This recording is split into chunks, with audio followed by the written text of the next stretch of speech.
Noah.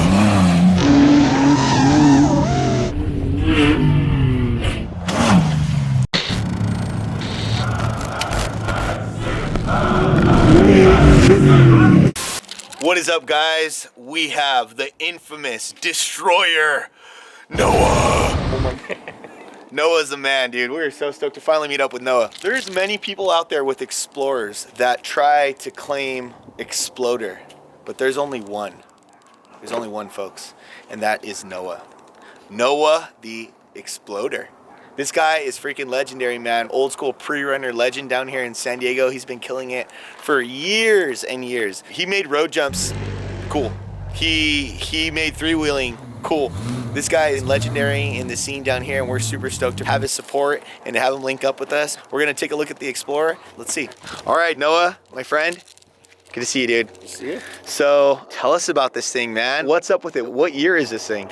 It's a 94 Ford Explorer. 94 Ford Explorer, okay. Yeah, sorry about the planes. No, dude. Airport life.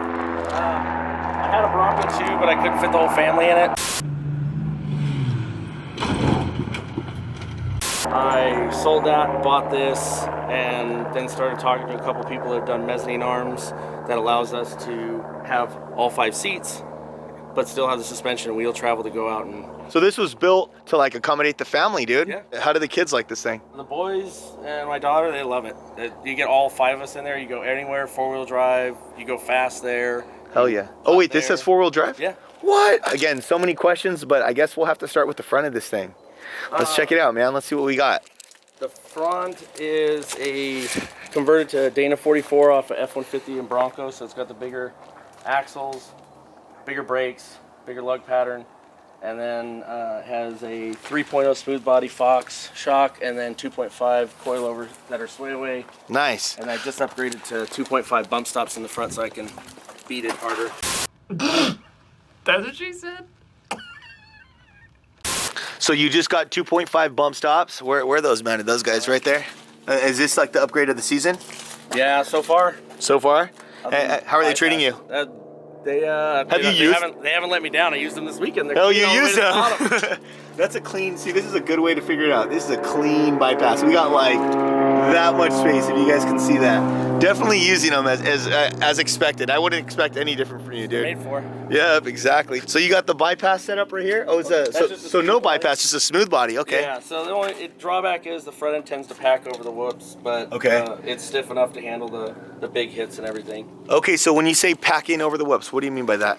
So if you've ever seen the video of this or any other video, the truck tends to just kind of bounce over the whoops, and with bypasses, the rear, you'll watch the rear, goes up and down, and the cab stays level.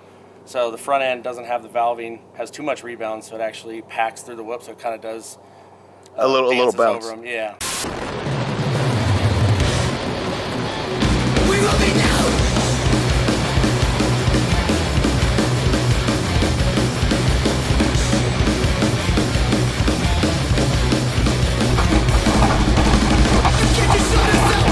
I mean, that's like probably something in the future you'd probably want to upgrade. Yeah, but for now, I mean, this thing works. Yeah. This thing works, dude. You beat this thing, man. That's what she said. I've been on the lookout for him. Hell yeah. Holler at Noah, man. He's looking for some bypasses. 14? 16. 16 bypasses. So what's on this thing in the front again, dude? Dana 44 TTBs. Okay. Functioning 4-wheel drive, and it cycles about 19.5 inches of travel. 19.5 inches of travel, and I'm sure you use it all.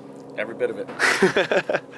Awesome, man. Very cool. And then what motor's in this thing? I upgraded to a 99 single overhead cam 4.0 out of a Ford Explorer, and then had Wonko tune it, so I get 215 horsepower instead of 165, and then it runs to 6,500 RPM instead of 4,500, 5 grand. Oh, so you could rev it all the way up to... Oh yeah. Wow, to the moon. Yeah, I go off 6,500 and redline quite a few times. So, I mean, what was the initial reason for this build? Was it just like for fun, just pre-running around, or like did you ever have any intentions to race? Do you have experience with racing, or? Yeah, we raced 2006 and 2007, and then full season 08 and 09. We actually won the championship at MDR at Plaza City. Hell yeah, man. Just gonna upgrade to this truck over here, ended up getting the Bronco 2, and then switch to this, and then it's kind of snowballed into a long travel vehicle. Right, right. Not a lot of information on them either when you're trying to build them. Right. You got to figure out a lot of stuff on your own. Right, right. I mean, there's not many people who have the Explorer. I know Mark had one. Yeah. Mark McNeil had one, made it pretty famous. And I mean, you are the other Explorer guy, man. You are the guy. I know, like I said, there's a lot of people out there that build these things.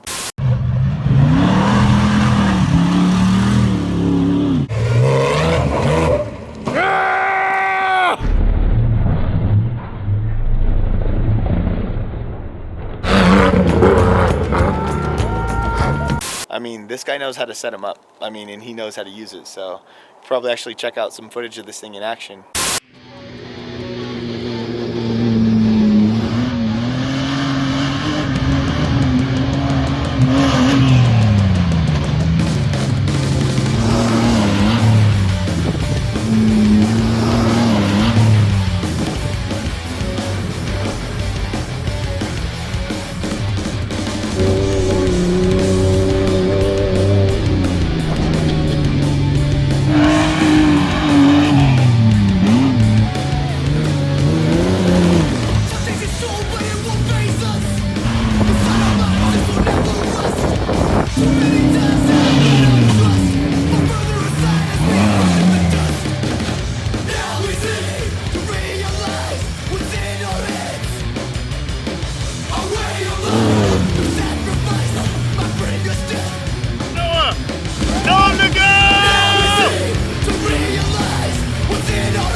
Let's see, what else do we got going on, man? What's up with the rear? I see these shocks right here from the side. Look at that, it is so beast.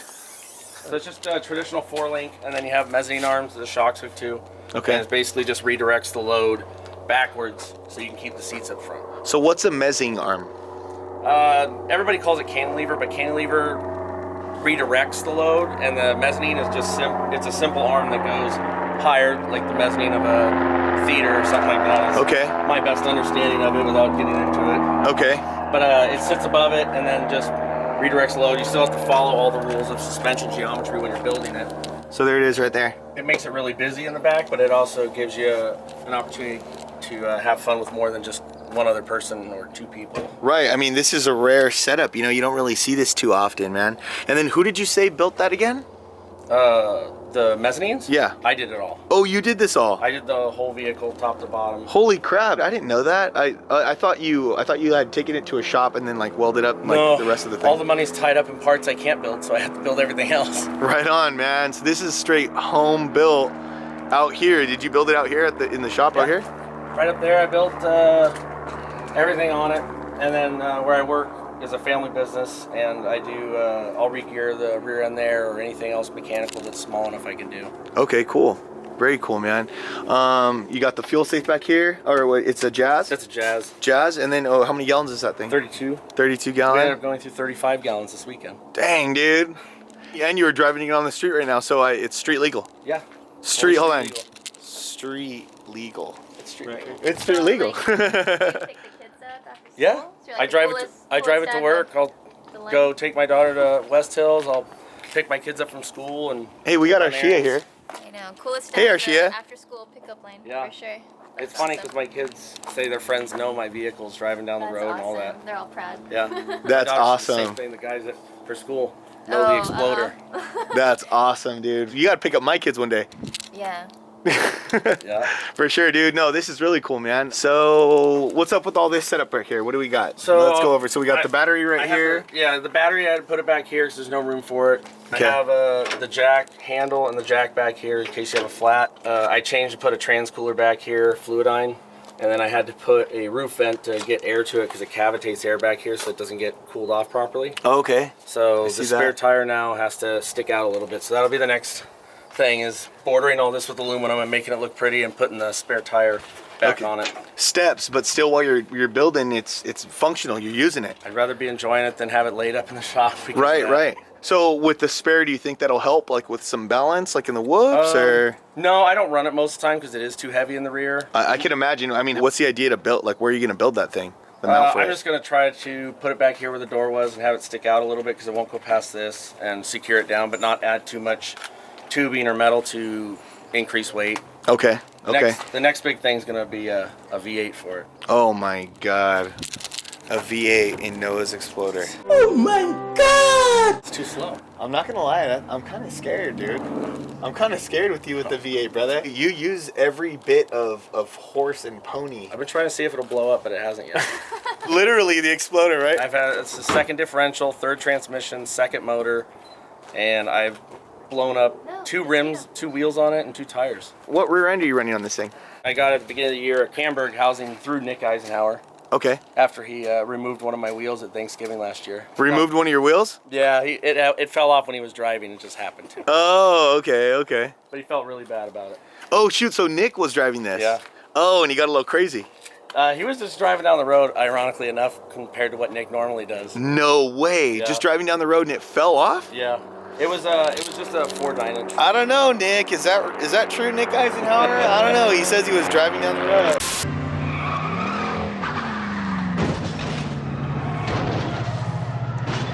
Let's check out this rear end, dude. Yeah. Very cool. Pride and joy right there. It allows you to do a lot of stuff you can't do with a regular differential. Heck yeah, man. All right, cool. Well, I guess it's time to open this bad boy up. You got the rears. Got a big old bench seat back there, and then the front. Nice, dude. Still got the stock steering wheel. Yeah. That is awesome. It's customized. And yeah, I see the customization right here. The Exploder. Got the radio set up. Awesome, man. And then so this is a 5-seater. Yep. There's a full-size bench, and then it has all 5 sets of 5-point harnesses. Heck yeah, man. So you really could pick your kids up in this thing. Yeah. That's sick. Where's your favorite spot to go to? Because of the speed of the vehicle, I like going to Superstition and Placer City. Okay. Is that because like the terrain is just like perfect for this because It's more open. it's more open? You can see more, and when you're going 60 miles an hour, it's easier to slow down and avoid an accident or Right on. close call. Have you had any accidents in this thing? Not in this one, no. But I had someone hit me in Ocotillo Wells in 2002, and Oh shoot. I got sued over it. So I'm very wary of Right. being around people and going fast around people, and Right. So which leads you to those deserts that are a little more, yeah, you know, a little more open, flat. right? You could kind of see somebody coming from far. Because even in Ocotillo, you got the washes, and Yeah. for those of you that know Ocotillo, yeah, Ocotillo gets busy, especially on the holiday weekends. You get the big dust bowl. Yeah, vision's way Yeah, down. it's like you don't know if people are coming out of other spots and stuff like that.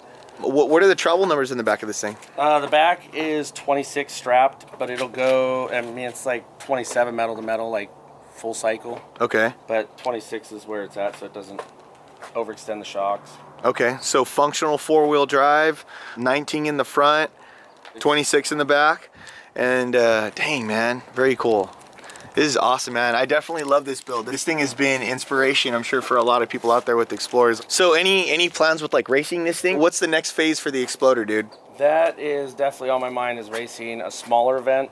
Until Like just local stuff and just like pre-runner stuff? Smaller, like Prim and Rage at the River at Laughlin. Okay. That way the mezzanine arms can prove their durability over time in that. Hell yeah. And then we can work up to maybe doing a bigger one. Okay, cool. Anything else to add to the build after this? No. So you said the V8, right? Yeah, it's pretty perfect. Everything functions perfect, and I'm happy with it. Just the motor.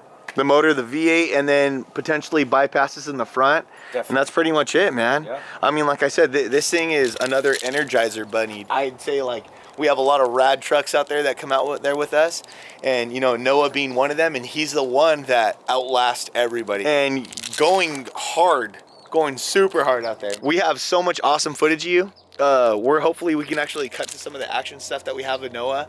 I know there's some local jumps you hit in Mexico. Mm-hmm. That's what I've heard. Yeah, Mexico, some Mexico jumps, so we got to check that out.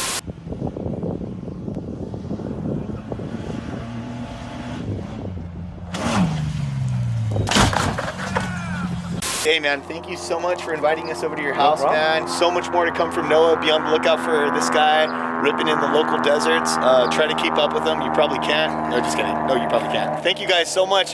Let's see here. There's a green filter thing or whatever. There's like a yellow one. A couple black and whites here. Oh, hi there. Hey, so if you enjoyed what you just saw, make sure you comment, like, and subscribe so we can keep doing what we're doing and bringing you guys awesome content. Now, if you'll excuse me, I'm going to put a bunch of filters on this photo so people think I'm a good photographer.